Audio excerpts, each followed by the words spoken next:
Now, this is a story of a man, a dairy farmer, who came back from the dead.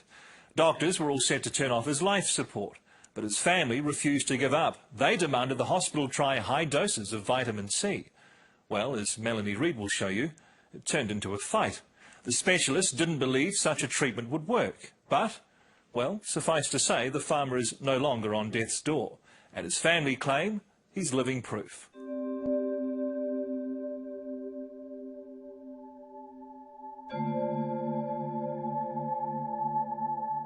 This is Aotearoa farmer Alan Smith in Auckland's intensive care unit shortly before the doctors told his family his life support should be turned off and he be allowed to die. And I just sort of backed up and looked at him laying there so helpless, and you know, he was my whole life. We've been together since we were both 16.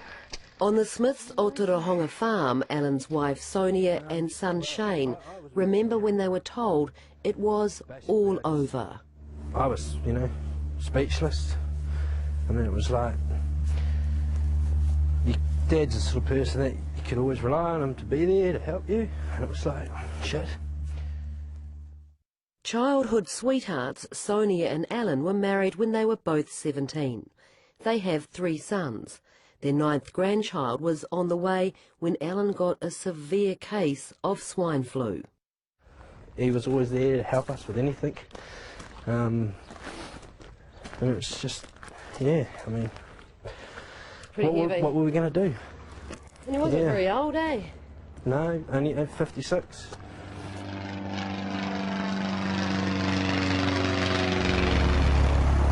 But on the other side of the house, over the back paddock, having been taken on an aerial check out of the farm, the bloke they're calling the Miracle Man.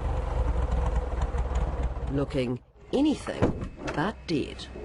Alan. Hello. You're not doing too bad for a guy that was meant to be 6 foot under. Well, apparently I was supposed to be turned off about over a year ago now it was. Yes. We're going to turn the machine off that was keeping you alive? So we're going to turn the machine off. And Alan Smith's survival has been described as one of the most remarkable and controversial turnarounds in New Zealand medical history. Feel lucky to be alive? I am very lucky. They tell me I'm not a 1 in a million, I'm 1 in a billion to live. Alan's story began on June 28, 2009. He arrived at Auckland International Airport after a fishing trip with mates in Fiji. He caught a connecting flight to Tauranga where his launch is moored and was joined by his wife Sonia. I woke up in the night and he was really hot, so I gave him some Panadol and that cooled him off, but cooled him off a bit much because later on he was so... I woke up again and he was just like, he was laying there just stone cold and just laying there still as, and I thought, oh God, the first thing came to my mind was, God, he's dead. In Tauranga Hospital, Alan was swabbed for swine flu. After 2 days, his deterioration was so dramatic, the 3 sons and 8 grandchildren arrived, warned this could be a final goodbye. Just seeing him just in an induced coma and everything like that just was horrible. I mean, yet that was the beginning. A specialist crew flew in from Auckland with a portable ECMO machine, a complex life support system which takes over the function of the lungs. All the grandkids had surrounded their papa before he was airlifted north. And they were still alive. My papa, they said. Oh, then what happened? They stood waving at him. They lined the corridor. Oh, when he was taken out? When he was taken out the stretcher, yeah. Then I waved goodbye to the helicopter. Yeah. In the hospital? Yeah, from the hospital as they took him away. And you must have been thinking, the chances aren't good. Yeah, well, yeah, it was then I was starting to think, well, you know, where are we going to go with this? As Alan lay in a coma in Auckland Hospital, heavily medicated, ECMO and other machines keeping him alive, Sonia began a detailed diary. Saturday, 4th of July. Told this morning that it's 100% swine flu with no other bacteria. He is worst case in New Zealand and Aussie to be put on an ECMO machine. X-ray chest, whole lungs clouded out. These are those clouded out X-rays. Alan developed what's known as whiteout pneumonia. This is when the lungs can't be seen by X-ray, so full of infected fluids they are unable to take in any air whatsoever. For weeks on end, Alan's condition changed little, hovering close to death. When it got to 3 weeks, it was really getting scary then. Just as the family thought things couldn't get any worse, Alan was diagnosed with hairy cell leukemia. Auckland Hospital notes to the family say, "The type of leukemia Mr. Smith has is potentially treatable if that's all he had. However, with his lung failure, Mr. Smith cannot survive." Monday the 20th of July. United States specialist came. Alan still same. Asked for meeting at 3 p.m. Told us they were going to turn off life support. While Auckland Hospital refused to take part in this story, 60 Minutes has obtained Alan Smith's medical files and records of that Monday meeting. This morning we, the CVICU consultants, met and discussed with the ECMO specialist from America Mr. Smith's situation. The group is in unanimous agreement that Mr. Smith should be removed from ECMO and be allowed to die. Continuing is only prolonging his inevitable death. My brother just stepped in and he said, "No, you haven't tried everything. You've got to try vitamin C, intravenously high doses." And they just said, no. The family pleaded with doctors that Alan be administered high-dose vitamin C, a treatment right outside of mainstream medicine. So what was the doctor's reaction? Oh, they said no because there was no proof of it doing anything or doing anyone any good. Or my mind was just spinning because they wanted to turn him off, and I'm thinking, well, I hope we can get through this. And with that, Paul and Shane walked in. That's your sons? Yes, 2 of our boys. They walked in and then, you know, they really stood their grounds. I said to him, mate, I said, if you lie on that bed for as long as he had without vitamin C, you will die too, just like he's going to. Paul and Shane rang and told me, they sound like giving up. It's like when you got a dead cow down. I said, well, They'd given up. I said to them, just force this vitamin C in them so it actually happens. And it'd be fair to say the Smith boys, Paul, Josh and Shane, weren't backwards in coming forward. I says, what have you got to lose, mate? You give me one good reason what you guys have got to lose by trying it. I says, because it's not fair that we, all of us, should go on living our lives with the thought in the back of our minds, you know, if only we'd pushed and tried harder, would it have saved them? They were all about to find out if they'd pushed hard enough. The next day, Tuesday, Auckland Hospital arranged another family meeting. All of intensive care unit medical staff have met again. We are all in agreement that vitamin C will be of no benefit. We all agree Mr. Smith will not survive. However, one member feels slightly uneasy that we should wait a little longer before taking Mr. Smith off ECMO. It's therefore reasonable to wait until Friday. If Mr. Smith has shown no improvement by then, he will be taken off ECMO. In the meantime, given the family's strong beliefs about vitamin C, we are willing to give this over the next 2 days. So, Tuesday night, he got his first dose of 25 grams through the IV. And Wednesday morning he got another 25 grams. The Wednesday afternoon they did a CT scan on his chest, and that's when they found the air pockets in his lungs, whereas the x-rays had showed just complete white.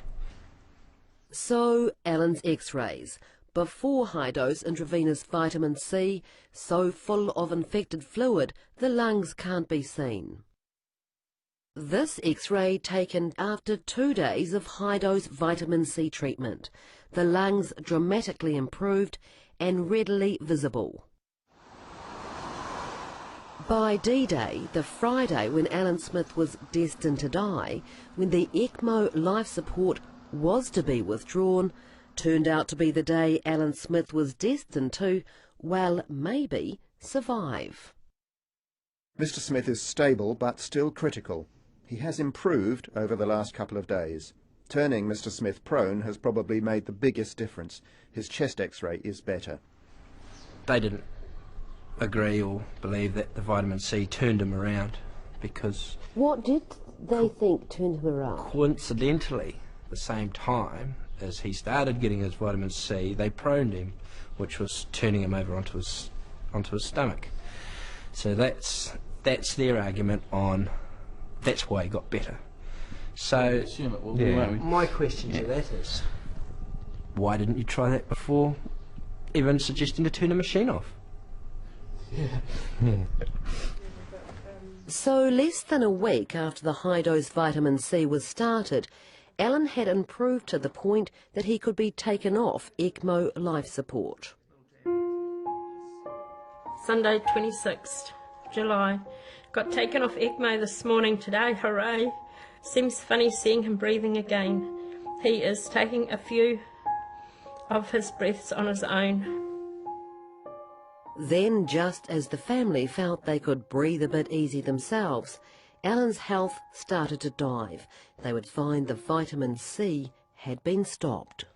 This time, a different consultant was there, and he was just so adamant against it. He sat back in his chair, rolled his eyes and crossed his arms and looked at the ceiling and said, "Nah, not putting him back on it. Nah, nah." Did he make you feel like a bit of an idiot? He did, and it's the first time everyone hit someone. I got quite serious with that doctor. How serious? The meeting was stopped, put it that way. 3 days later, the vitamin C was restarted, but only very low doses of 1 gram twice a day. So we got them all in one mob, not two mobs? Now, while these King Country brothers certainly don't claim to be medical experts, they say the mucking about with the vitamin C was reflected by the changes in their father's health, and they say you'd have to be a bit thick not to see what was going on. So he was on 100 grams per day, improving rapidly, very rapidly. And then he went downhill rapidly when they stopped it, cold turkey. When he got put back on vitamin C after that heated meeting, it was at a very low dose. And once again he started recovering, but it was a slow recovery. They expected to have him transferred to Waikato in less than a week. It took a lot longer. By early August, still critical and still in an induced coma, but by now breathing on a ventilator, Alan was airlifted closer to home, to intensive care at Waikato Hospital, who, like Auckland Hospital, wouldn't be interviewed. It was here the Smith family found they had another scrap on their hands. A doctor comes on and stops it. And Stops the vitamin C? stops the vitamin C. And says what? And I said, you know, why? And he said, well, this stuff has come down with him and we don't know what it is. So here we go again, another fight. This time they brought in the heavyweights. Wellington public law specialist May Chen warned Waikato Hospital. The decision to discontinue the high-dose intravenous vitamin C treatment without consulting with Alan's family is in breach of Right 7 of the Health and Disability Commissioner's Code of... There was even a threat, wasn't there, that you would go to the High Court? Yes, we would. Well, this is someone's life we're dealing with, not just anything, you know. Once he's dead, he's dead. You can't get him back. And we weren't going to let that happen. So they agreed to give him a couple of grams of vitamin C a day. Yeah. And you wanted him to be on like 50 grams a day. That's right. Yeah. So they kind of said, yes, we'll do it, but didn't really do it anyway. No, that's right. Slowly recovered, and it wasn't until we got some oral lipospheric vitamin C into him, and that's when he once again recovered really fast. After a total of 9 weeks in a coma, Alan eventually was woken, which is when Sonia began administering vitamin C to Alan herself, using a special high-dose oral form known as lipospheric. The next step was meant to be months of rehabilitation.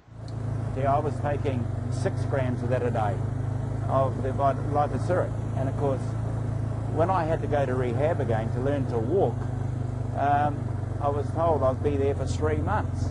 Well, in 3 months, I did not like the sound of that. But I walked out of that hospital in one day under 14 days. And even the doctors were absolutely disbelieved that I could come right so quick.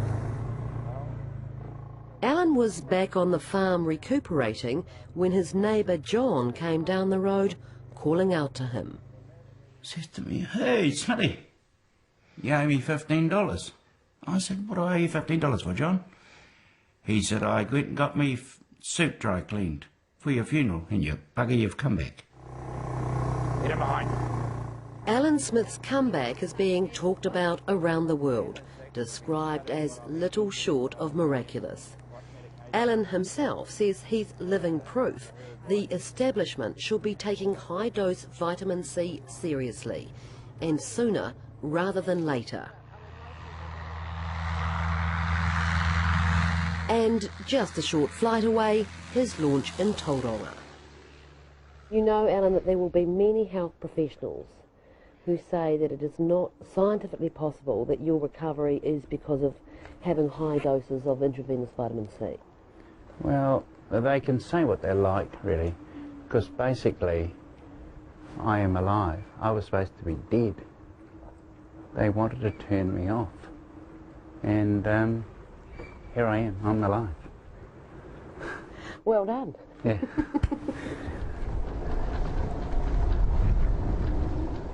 Just a note, Alan Smith no longer shows any signs of having leukemia. I've beaten the system, as to speak. And, you know, if my family had let them turn me off, I would be dead. It's not a good day to be dead today. Not a good day to be dead today. There's obviously a fish out there somewhere with my name on it. We don't catch it.